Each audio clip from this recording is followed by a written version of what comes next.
विषय अपना भाई से भेजई हो, जाए हर जाई कबो मुँह ना देखई हो, ससुर में घूमे खातिर कार पई हो। हमारा प्यार में हमारा प्यार में रहे कौन कमी जाके नौका भातार पई हो।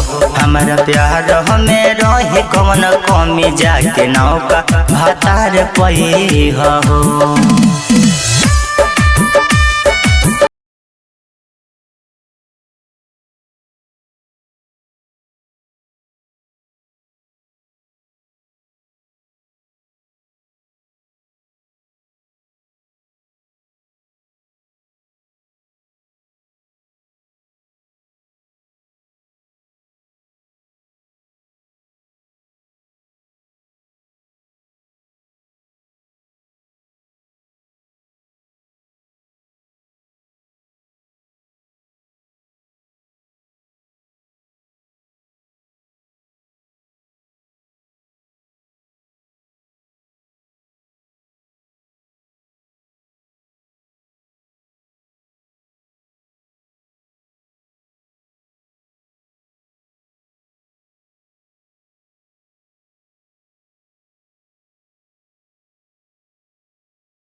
राजा सा दाम के दिल से कैलू खेला बाहर जियो तारे मुश्किल से,